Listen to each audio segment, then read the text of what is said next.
Bonjour et bienvenue dans un nouvel épisode du podcast Spleen et Idéal. Dans cet épisode, nous allons aborder une autrice oubliée, j'ai nommé Georges de Perrebrune. Alors pourquoi parle-t-on de cette autrice aujourd'hui? J'ai récemment lu une de ses œuvres que j'ai beaucoup aimée déjà, et ensuite je suis tombée sur une vidéo de la chaîne d'Antastasia Lee, ou Antastasia Lit pour littérature, je ne sais pas trop, qui était outrée que cette écrivaine soit méconnue, et je la comprends. Elle disait un peu que notre devoir était de lui rendre son prestige. Donc me voilà, en train de faire mon devoir. J'en profite pour fangirler un peu et placer qu'Antastasia est une chaîne YouTube que j'apprécie énormément et que je suis admirative de cette femme. Bon, pour commencer, Georges de Perrebrune est une femme du XIXe siècle, puisqu'elle est née en 1841. Georges est un pseudonyme, en réalité elle s'appelle Mathilde Marie. Mais comme vous le savez, c'est très fréquent à l'époque que les femmes empruntent un nom masculin pour écrire dans l'anonymat et la tranquillité. Parce que bon, c'est plutôt mal perçu une femme qui écrit. Bon, j'ai l'impression que c'est beaucoup mieux accepter une femme qui écrit au XIXe qu'au XVIIIe siècle. Et puis, ce serait pas tant dans le monde littéraire que ça poserait un souci, ce serait plutôt dans les mœurs globales, je dirais. On pense notamment à George Sand, qui a été très bien accueilli par ses contemporains, a noué une amitié forte avec Balzac, ils ont entretenu une grande correspondance. Et puis, il faut ajouter, parce que maintenant vous me connaissez, moi j'adore faire des digressions, même si ce n'est pas le propos, George Sand a surtout pris ce pseudo pour masquer son nom très aristocratique. Georges s'écrit sans S, c'est la version féminine du nom Georges avec un S. Peut-être une volonté aussi de laisser transparaître que non, c'est bien une femme qui se cache derrière la plume. Quoi qu'il en soit, notre Georges de Perrebrune, avec un S, voulait sans doute écrire en P, et on la comprend. Un de ses contemporains, Octave Mirbeau, appréciait Georges, notamment son œuvre Victoire la Rouge, publiée en 1883. Cette œuvre lui a même inspiré le journal d'une femme de chambre en 1900. Alors, nous aussi, on va s'attarder un peu sur Victoire la Rouge. Ce livre est en réalité une critique sociale du sort des filles de ferme, pauvres, exploitées, violées et jetées en pâture dès lors qu'elles avaient le malheur de tomber enceintes. Enceintes parce que violées par un des hommes de la maison. Donc ce roman traite de tout ça, du consentement, des viols, des accouchements précaires, de l'exploitation, de la solitude, de l'assujettissement des femmes dans un monde dominé par, je cite l'autrice, la férocité des hommes. C'est un roman d'abord publié sous forme de feuilleton, comme c'était fréquent à l'époque. On suit Victoire, orpheline, qui commence à travailler à la ferme très tôt. Elle n'est pas payée et elle est logée et nourrie dans des conditions extrêmement précaires. Elle est souvent rudoyée, maltraitée par les paysans qui travaillent à la ferme. Un jour, elle est violée par l'un d'entre eux et elle tombe enceinte. Donc elle se voit contrainte de partir de la ferme car elle en est chassée. Et puis, schéma qui se répète puisque sa mère a vécu la même chose. Alors c'est un roman naturaliste, donc on sent tout le déterminisme et la fatalité qui entoure le personnage. Je ne vous en dis pas plus sur le déroulement de l'intrigue parce qu'il se passe d'autres choses, mais je vous somme d'aller vous procurer ce roman qui alliera plaisir de lecture et réflexion sur les thématiques que l'on a évoquées plus haut.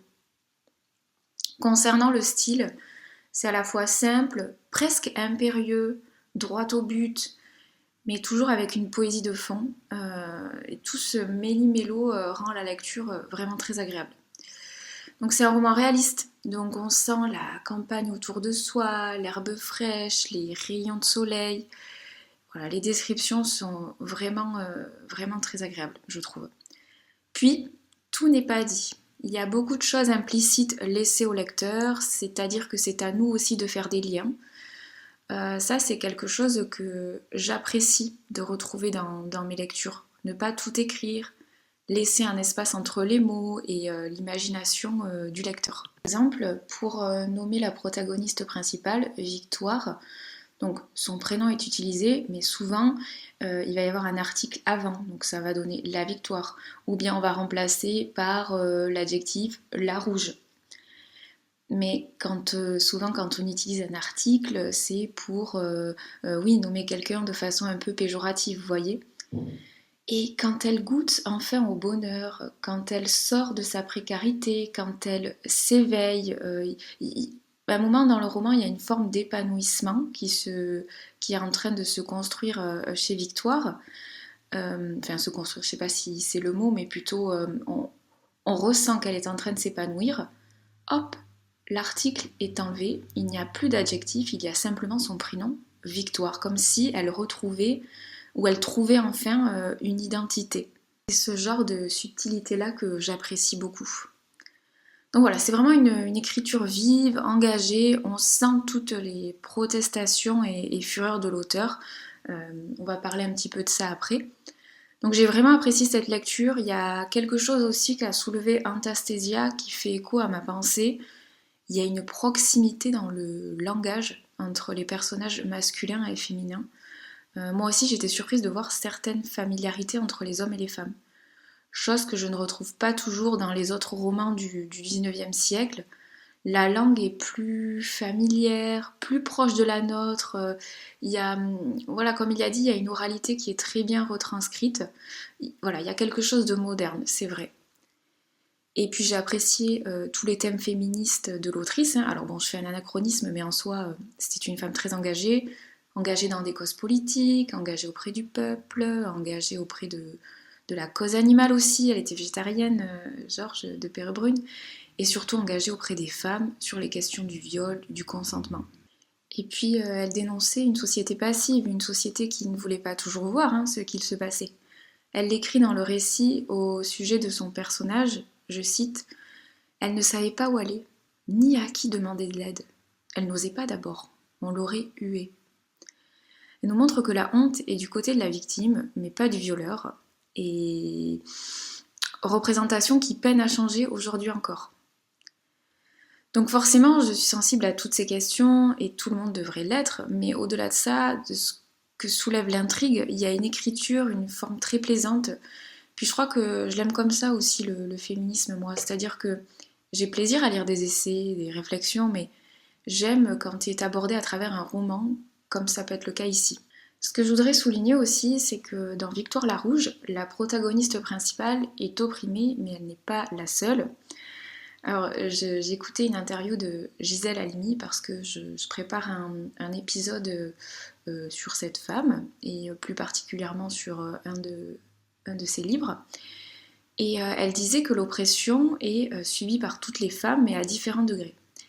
Et je ne sais pas trop, mais je m'en suis souvenue en préparant les notes de cet épisode. Victoire est opprimée à un degré élevé, puisqu'elle est exploitée, mais la femme de l'exploiteur aussi est opprimée. C'est intéressant ça. Je pense notamment à un passage où elle est établie chez un couple. Elle est encore enceinte parce qu'elle a été de nouveau abusée par un homme et elle est encore chassée du domicile. On sent que la femme aurait souhaité la garder et l'aider au sein de son foyer.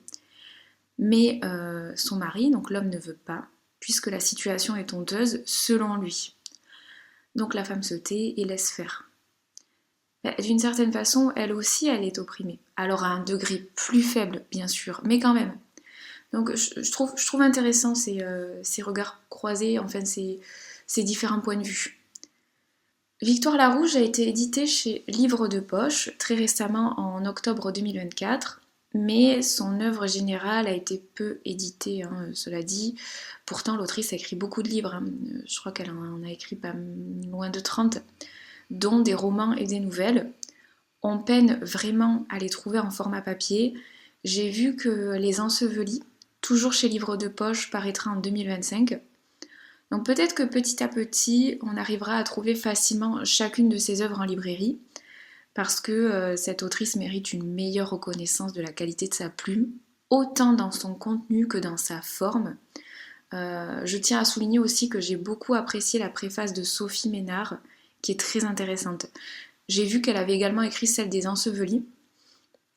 Je trouve ça toujours très appréciable après une lecture de l'approfondir avec une préface de qualité. D'ailleurs, si vous appréciez Germinal de Zola, vous apprécierez Les Ensevelis qui a des similarités avec l'œuvre de Zola, dont L'Enfer des Mines notamment. Mais il y a aussi d'autres œuvres telles que Les Femmes qui tombent, Gatien, etc. Je crois que toutes sont disponibles sur Gallica. Alors c'est déjà bien, mais j'avoue que je préfère tellement avoir ma lecture en format papier. Pour ça, je ne suis pas très moderne. On est déjà beaucoup sur les écrans, les liseuses, tout ça, c'est pas du tout mon truc. Puis tout le monde n'a pas connaissance aussi de Gallica. Donc publier ses œuvres en format papier dans des éditions abordables permettrait de la faire connaître du grand public. Ce ne sera pas la dernière fois que l'on abordera cette autrice que j'ai tardé à découvrir. Je me souviens, j'étais dans une de mes librairies favorites et il y avait un coin coup de cœur spécial autrice. C'est là où j'ai trouvé notamment le roman d'Irène Nemirovsky, Une ennemie, dont je vous ai parlé il y a quelques temps.